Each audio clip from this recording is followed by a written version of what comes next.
Yo, what's up everyone? Bill here, Classic Rock and Metal Review. Time for a little monthly haul. This will be for March of 2024. Another lucky 13 CD pickups for me, spanning from 1969 up until 2012. And a little bit of 90s stuff in there. Mostly classic as usual, but you know, a couple newer things make it a little interesting. Also got some vinyl that I just sort of fell into. Nothing new to me. Everything that I got on vinyl I already had on CD, but I'll show you those at the end. It's early morning. That sun just came out 20 minutes ago. This is what I got to do to get things done. And so, of course, it's coffee time.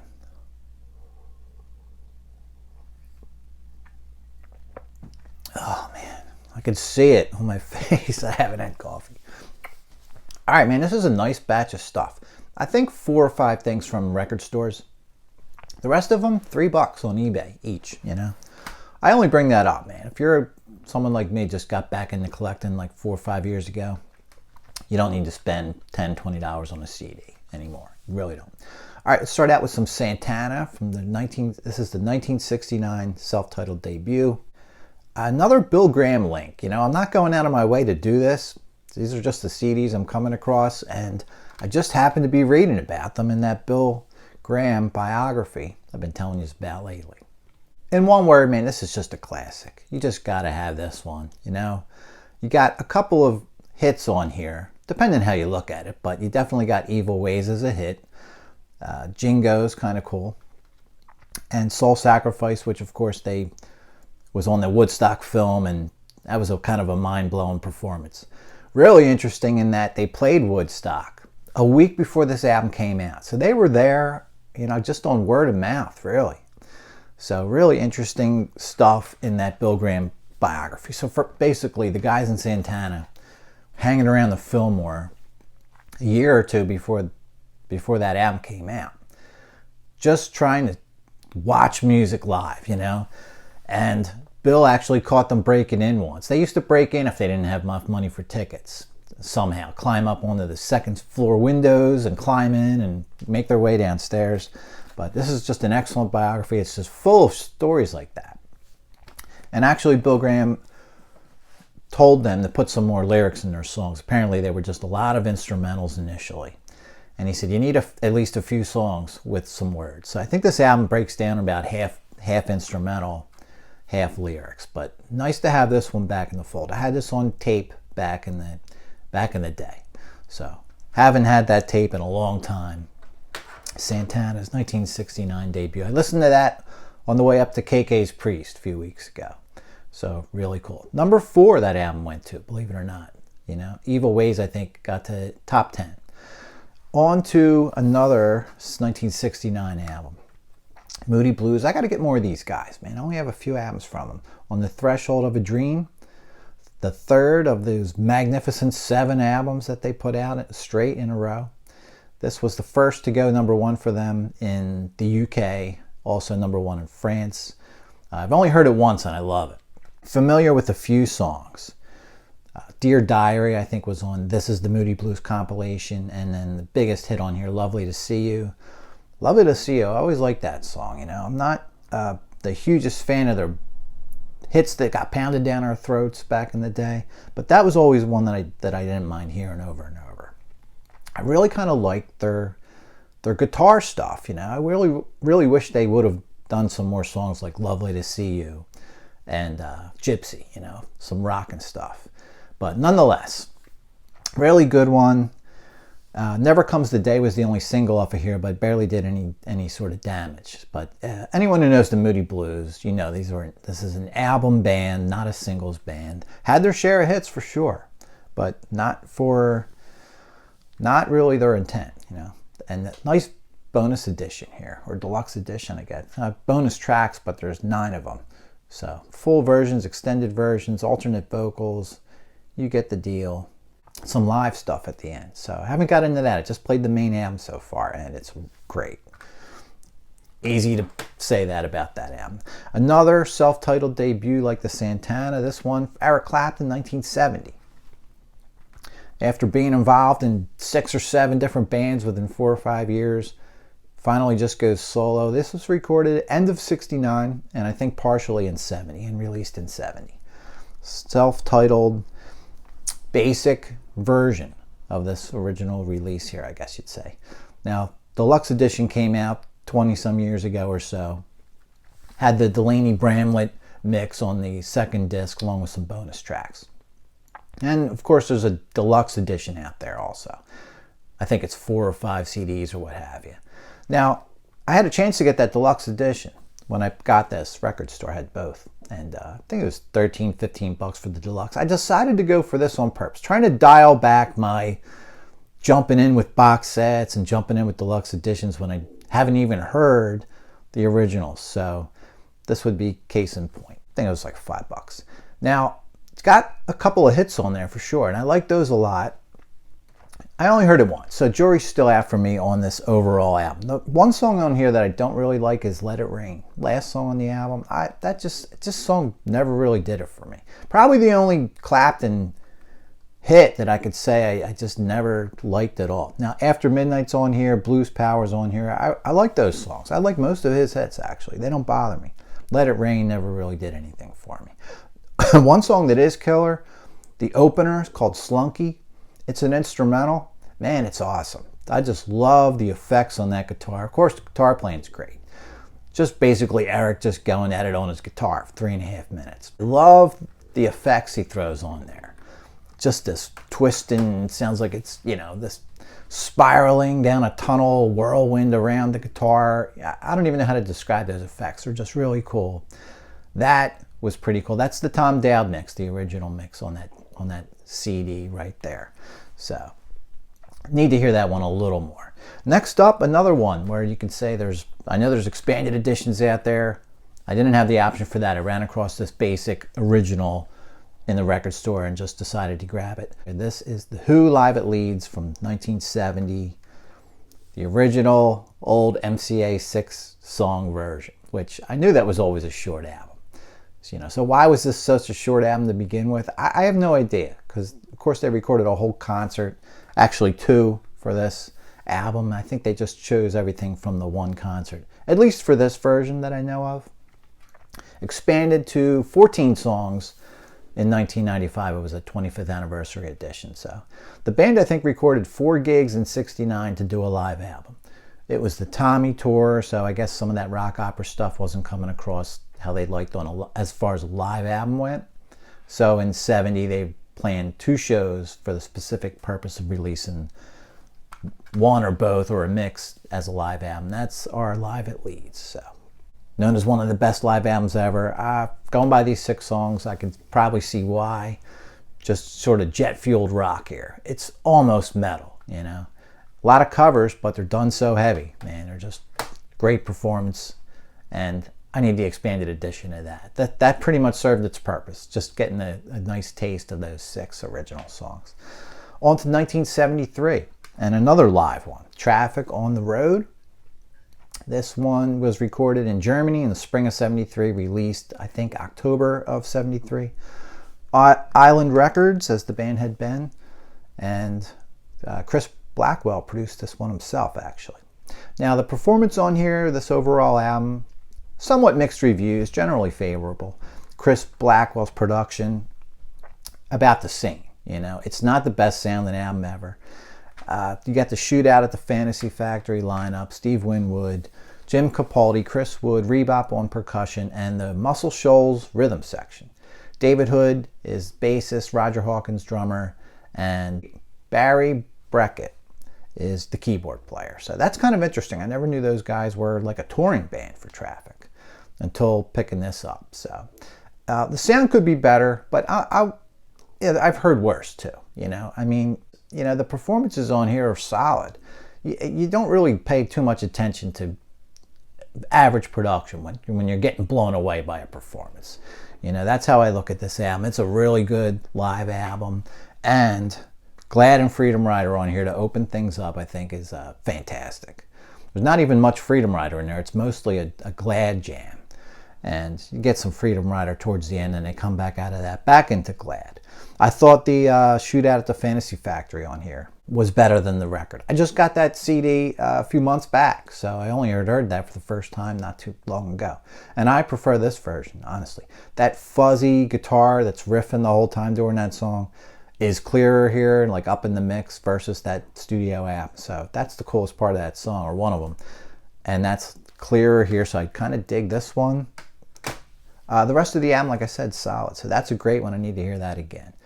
On to 1983. This one I haven't heard yet. Record store pickup. And that was kind of on purpose. I'm dying to hear it. It's been forever. Slayer's Show No Mercy. I had this when it was their only album back in 80. I don't think I had it till early 84. But this is an 83 album from them. And this will be Love You Long Time, Pole material, along with a couple others I picked up recently. I can't wait to hear again. Originally, I used to have the cassette, and cassette had another song on there that's a little hard to come by now. Dissident Aggressor. So 10 songs on this version. I think there were 11 on that cassette I used to have.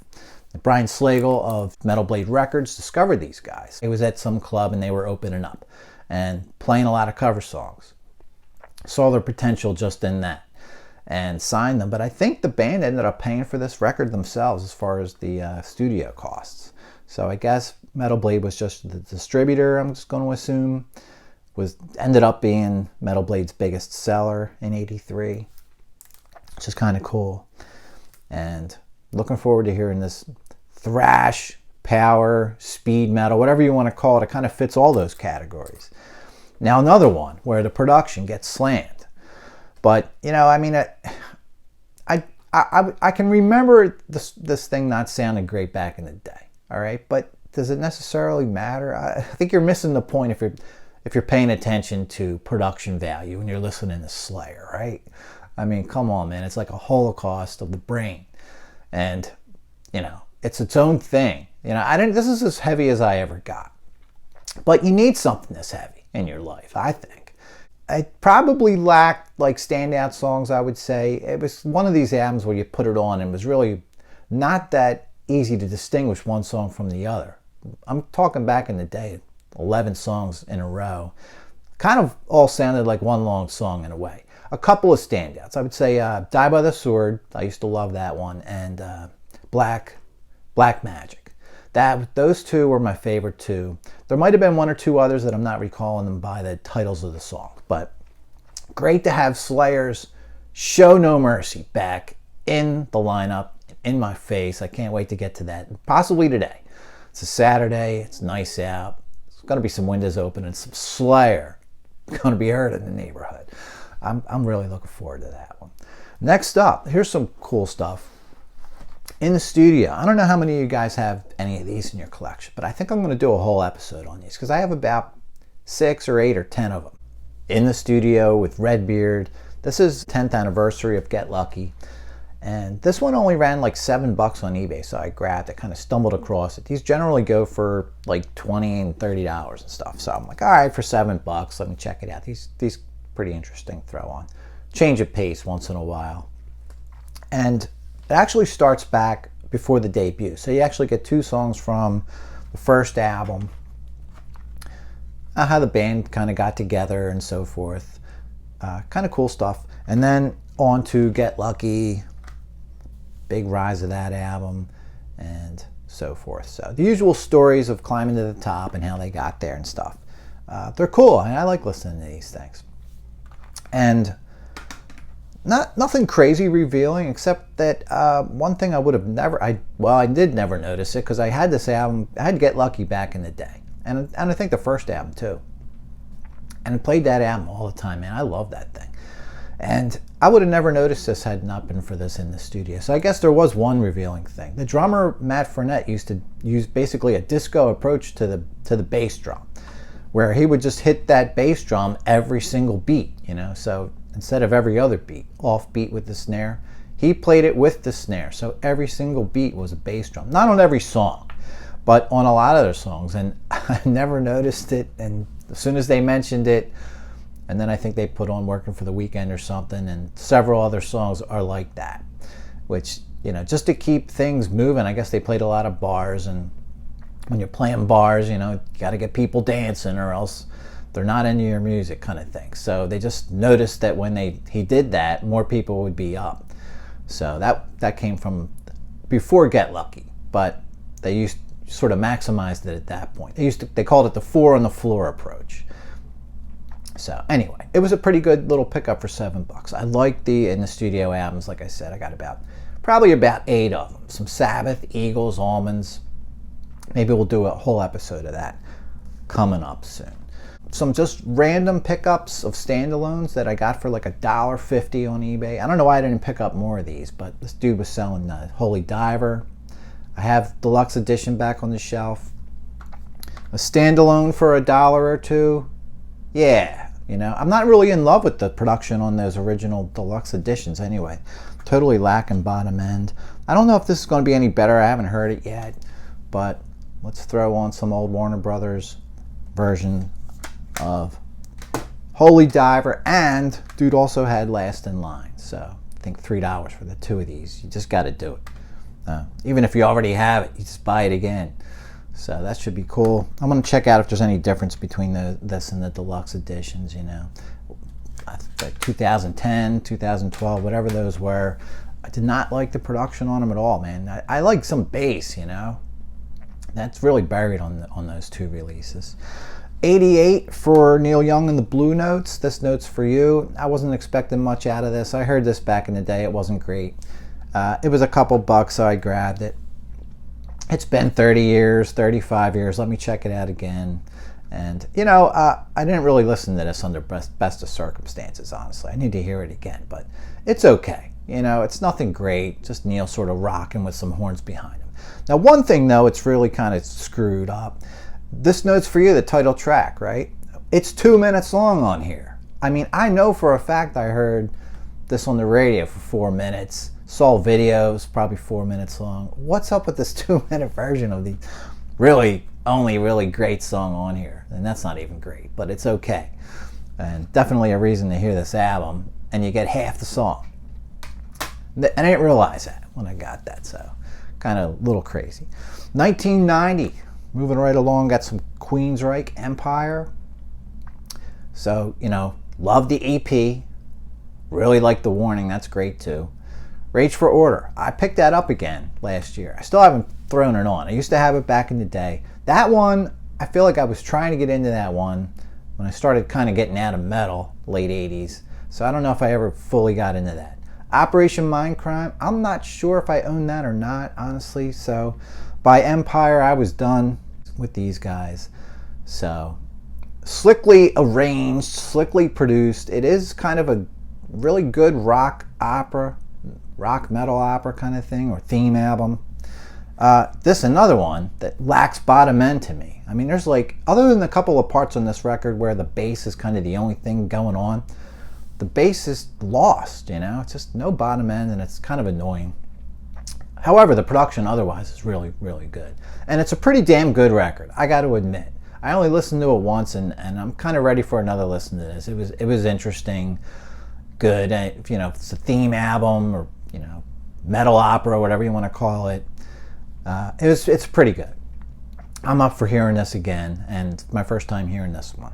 Silent Lucidity, that was a huge song, even in Philly, that didn't play much metal. It got played a lot in Philly. And it's a good song, and at the same time, I just can't stop thinking about Pink Floyd listening to this song. It was like that in the early 90s, and nothing's changed, I like it, and at the same time, that the Floyd comparisons are just you can't escape them. It's almost like someone put Jeff Tate's voice and Is There Anybody Out There and Comfortably Numb, Show Must Go On, I think that's the biggest one, into an AI generator, and it spat out Silent Lucidity, But overall, this album's pretty good, I have to admit. So guys, these are, wait a minute, I still got one more. I was going to say that's it for my Lucky 13. We got a couple more still sitting here. Page and Plant, Walking into Clarksdale. I wasn't going to get this except for the fact that, I read a couple of reviews on, maybe 4 or 5 reviews to see what people thought. People love this damn thing. I don't. I only heard it once though. I'll have to give it more of a chance. But this album kind of just sounded like one long song to me. There was only a couple songs that sound different than the other 8 or 9 songs. Not bad. It's just, I don't know. It's just okay. I don't see what all the hubbub is. A lot of people love this thing. I can't go there with that. It's okay.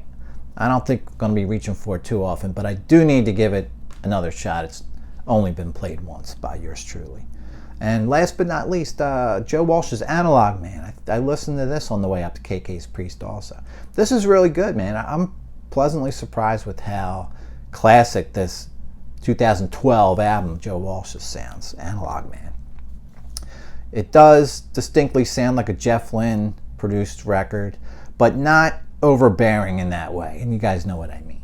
And I think by the second or third song, I was picking up that and I didn't even know it was Jeff Lynne produced. I just threw it on in the car driving, wasn't looking at this cover in any way, and just said, this sounds like Jeff Lynne. Sure enough, it is. But like I said, not too annoyingly so. A couple of spots, he overdoing it with that acoustic thing and all. But overall, these songs are really good, I got to tell you. A lot of them sound like they could have been on Joe's late 70s, early 80s albums. That's how good they are. And a couple of just jams on here, just instrumental jams, and they're actually some of the best stuff. I'm really starting to like instrumentals a lot recently.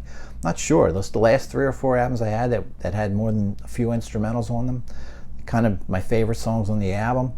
The Funk 50 on here, Joe just keeps continuing. It's like anything with that funk and a number behind it that this guy's involved in is a great song. So Funk 48, 49, and now we got 50. They're all awesome. Continues on there. Also a DVD, I think it just comes with 3 videos. Actually, it says live performances. I know I saw a video for one of these songs somehow, and lucky that way, I think. That was okay, not too into that. But this says live performances, so I'll check this one out. Talk about this next video episode as far as the DVD content. So there are the Lucky 13 for March of 2024. Now, just some vinyl that I came into from my friend Sean's passing about a month ago. His brother Chuck was nice enough to throw me a bunch of his vinyl, actually. I'm just going to show you like 7 of them. And got Street Life Serenade from Billy Joel. I think this is 1974. I've had this forever. It's not the best Billy Joel album, but it does have a handful of great songs on there. Los Angelinos on here is awesome. Always love that tune. So, good shape. It's from Sam Goody's. That's cool. Still semi-sealed open vinyl there. From 77, Foreigner's debut. I played this the other day. This sounds pretty good. Love this. I think this is their best album. Foreigner's first album. And from 76, America's Hideaway. I think this is their weakest album with the original trio. And I already had this, but just showing you, I got another copy, I guess. And not bad, but it's definitely, I think, like I said, their weakest album. And cool that it still has the Shrink on there, because America never put their name on the records themselves, only on the stickers on the cellophane. So you kind of got to have that when you have those old albums. Now here's a kind of a gem, Asia, the 1977 version. Unfortunately, we got a sticker right on the cover. I tried to get that off, it's tearing the cover, so that kind of sucks. But your original 1977 ABC records of this guy, nice fold out, story and all that stuff. I haven't played this yet to see how it plays, but I don't need to talk too much about that, right? We know that's classic. 1981, Foreigner 4. Now guys, this was actually the first album I ever bought. I had this in one hand, Blizzard of Oz in the other. Diary was in the running for a couple minutes there until I realized I only knew one song off it. So between this and Blizzard, I went with this. But I'll be honest with you, I kind of regretted it so much that as soon as I possibly could, within a week, went back to that same record store and got Blizzard of Oz. And then I knew I had made the right decision by going back for that. But they were both great. This was the first album I ever owned, so it's kind of cool to have it back on vinyl again. All these things I have on CD. So, Alan Parsons Project. I was really in the hunt for Eye in the Sky Super Deluxe Edition for a while there. It just never happened. I actually ordered it at one point. They canceled my order, and I kind of forgot about trying to track it down. So here's just the original album with the Hype still on there. And I don't know, your Kmart pricing or something up there. So another one in really good shape. Be kind of cool to like listen to these and think about my buddy. And I'd already spun this one once, at least side one, Rat, Invasion of Your Privacy. Another one I used to have on vinyl too. And this one, another one in great shape. So guys, that's going to wrap it up. All right, for the monthly haul March of 2024. Look out, because some cool stuff's coming your way. That Kiss video review for a live Largo 75. It's in the can. It's coming at you. Along with finally getting around to, I don't have it within grabbing distance, getting to some free stuff for you. Coming soon. You know what's up if you've been around. Anyway, everyone have a good day. Finish your coffee and get on with it. Catch us all later.